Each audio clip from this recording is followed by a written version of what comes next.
พร้อมกันเสียงกลองดังสนั่นแผ่นดินเล่าเรียกหา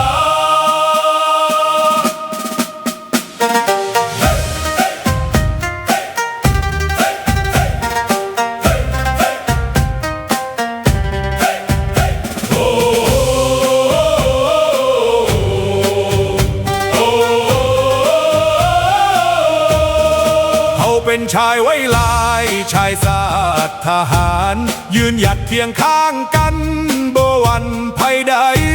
เลือดเนื้อเฮานี้มอบให้แผ่นดินลาวล้านสร้างหุ่มขาวเฮาสิหักษาไว้เสียงแคนดังก้องฟ้าไกลยังได้ยินหัวใจหักชาติบ่มีวันสั่นคลอนเฮาเป็นทหารของชาติลาวยิ่งใหญ่ป้องกันแผ่นดินนี้ด้วยชีวิตและใจล้านสร้างห่มขาวสิอยู่คู่เฮาไปรวมพลังเอาไว้เพื่อชาติลาวเฮืองรอง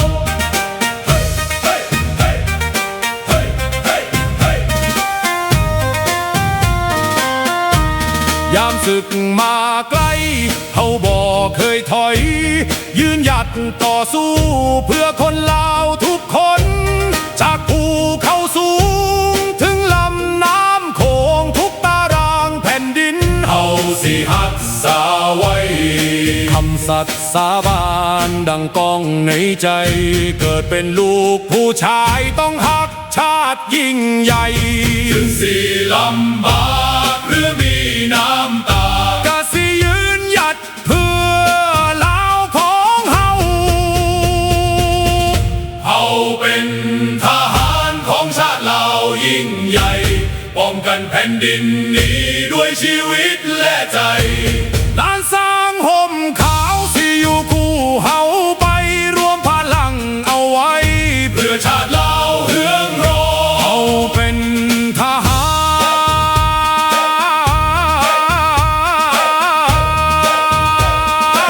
รของชาติลาวยิ่งใหญ่ป้องกันแผ่นดินนี้ด้วยชีวิตและใจ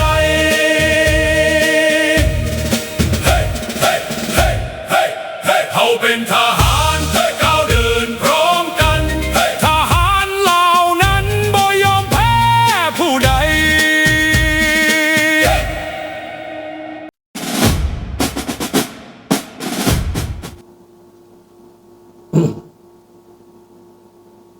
สบายดีพี่น้องเนาะแป๊บเดี๋ยวเด้อมันเสียงน้องหมดก่อน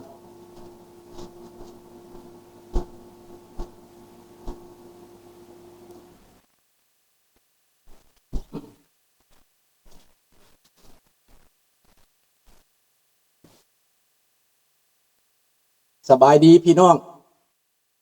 เป็นอย่างผมมา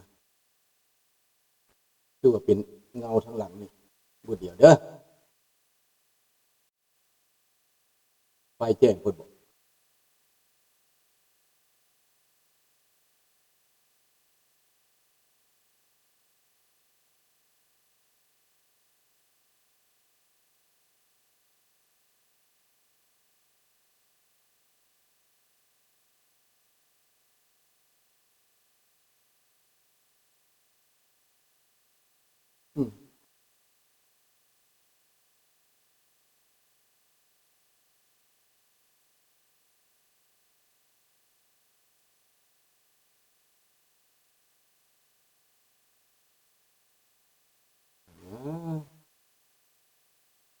ผมมีเวลาแปลงมันเนาะ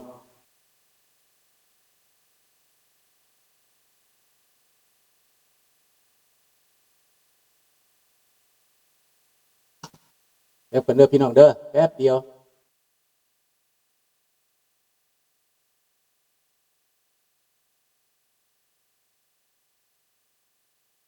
ไปกันใหญ่เลยบัดนี้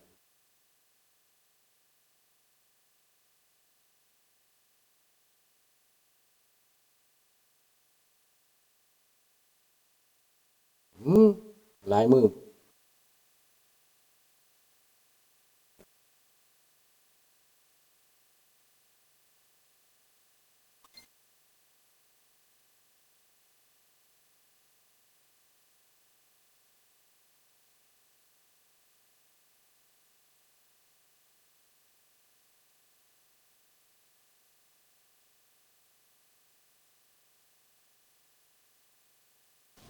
เสียงไฟบ่หมดจนเด้อเอาสำนีก็เอาเนาะพี่น้องเนาะเอาปั๊บน้ำบ่ทัน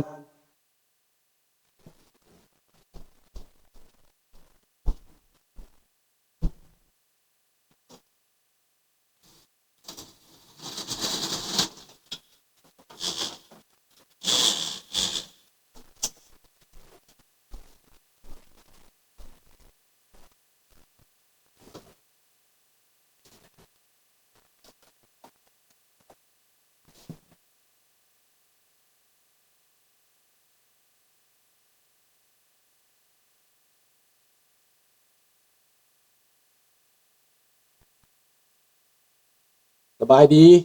พี่น้องลูกหลานคนลาวคนไทยมื้อนี้ปั๊บถึงว่าสีบ่ได้เรื่องกับบ่เป็นหยังเด้อบ่ฟ้าวมื้อนี้น่ะบ่ได้เตรียมแต่ว่านี่เพราะว่าพาพี่น้องไปเที่ยวพี่น้องมาจากอเมริกาสบายดีพี่น้องลูกหลานลาวไทยหัวใจเดียวกันอยากหอมเสรีภาพและประชาธิปไตยทุกท่านยินดีต้อนรับทุกท่านเข้าสู่รายการเสียงประชาชนลาว Voice of the Lao People Welcome to everyone bienvenue à tous et à tous สบายดีทอนแสงมันอยากเปลี่ยนไปอยู่บ่ได้รีสตาร์ทเครื่องเนาะ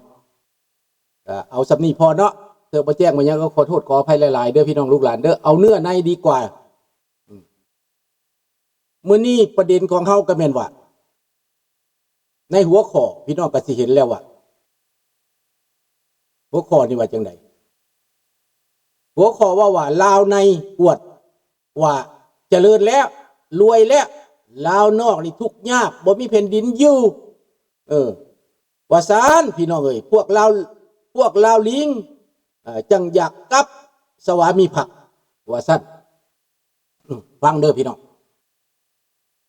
แต่ว่าก่อนข้าพเจ้าสิไปอันนี้นี่นะ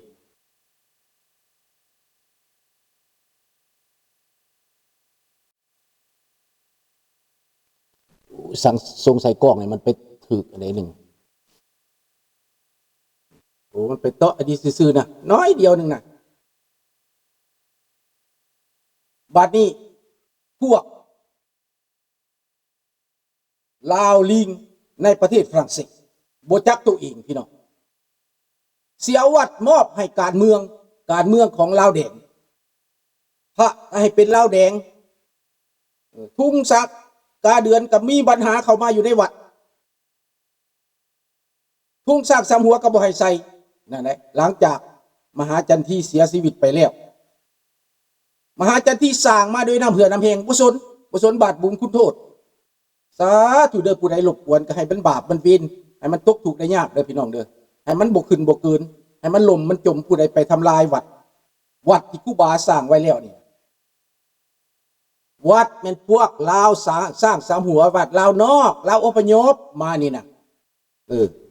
วัดบ่แม่นวัดพวกลาวแดงวัดลาวอพยพ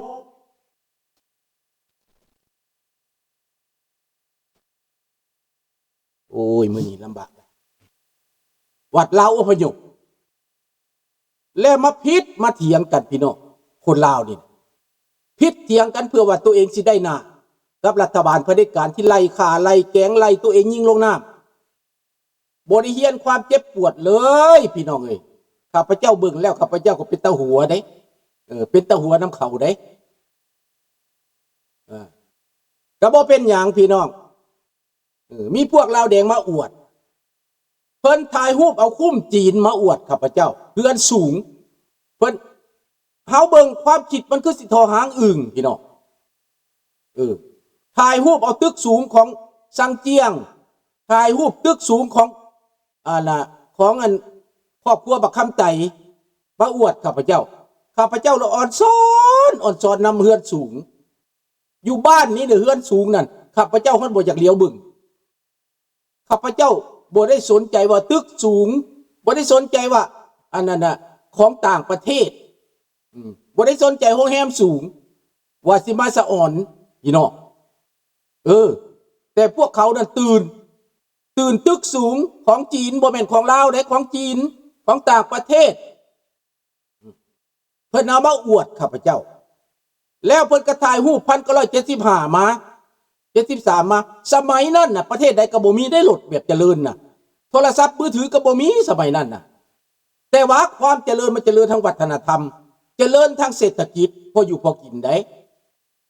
แม่นบอกแต่ต้องคืดได้เงิน35 บาทเงิน35 กีบต่อบาท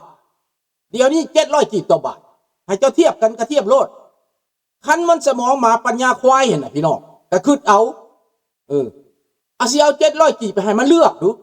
มันสิเอา700 กีบต่อบาทบ่หรือมันสิเอา35 กีบต่อบาทคันมาเลือก35 กีบต่อบาทฟาดขมับกระแต้หูมันโลดพี่น้องฟาดกระแต้หูมันโลดนะบักลาวแดงนี่นะถามว่ามึงสิเอา35 กีบต่อบาทหรือมึงสิเอา700 กีบต่อบาทเงินเดือนพนักงานทหารพออยู่พอกินเงินเดือนตำรวจพอกินคู่มือนี่บ่พอกินเขาจึงโลภจังหลายเห็นบ่ล่ะเรียนหนังสือก็บ่มีหยังเรียนมาแล้วก็บ่ได้หยังตั้งแต่ก่อนลาวเฮาบ่ได้เป็นไปก่อนเก็บเป็นข่อยขามาใช้อยู่บนอื่นเดี๋ยวนี้ไปเป็นข่อยขามาใช้อยู่ต่างประเทศบ่แม่นว่าเรื่องอพยพเด้อพยพนี้ว่าเขาไปสร้างเนื้อสร้างตัวอยู่บนใหม่แม่นแล้วสมองควายปัญญาควายแม่นเนาะเซกวูเดอะบิฟอันนั้นแม่นแท้ the beef แล้วพวกคนลาวไปเป็นแรงงานเนี่ยนะข้าพเจ้าถามหลายประเด็นเงิน 7,300 บาทอยู่แถวนครพนมไปเป็นแรงงาน7 มื้อเฮ็ดเวียก6 มื้อ 7,300 บาทข้าพเจ้า 7,300 บาทนี่ข้าพเจ้าบ่เอาได้เดือนหนึ่งได้ข้าพเจ้าจ่ายมื้อหนึ่งนะกว่านั้นแล้วพี่น้องเห็นบ่ล่ะเขา7,300 บาทมันแตกต่างกันบ่แล้วมาว่าอวดว่าพวกลาวนอกบ่มีขี้ดินอยู่ว่าซั่นปาดโตพี่น้องเอ้ยมาเบิ่งแหน่ขี้ดินอยู่ของเมืองนอกนี่นะมื้อวานนี่ข้าพเจ้าไปออตตาวาพลเมือง2 ภาคข้างเมืองอยู่แถวโฮนพลเมืองล้าน888,000 คน88,000 คนอยู่ฝั่งอังกฤษอยู่ฝั่งอังการิโอมันเมืองน่ะมันเป็น2 ฝั่งขวาฝรั่งเศสและอังกฤษเขตอังกฤษมีล้าน 150,000 คนประมาณ approximative ข้าพเจ้าก็บ่คิดว่ามันสิมีหลายปานนั้นบ่ได้เคยสนใจเรื่องประชาชนแต่ว่าเขาเจริญบ่เจริญเห็นบ่ล่ะเอามาเบิ่งความเจริญของเขานี่แต่ว่าข้าพเจ้าก็บ่ได้สะออนว่า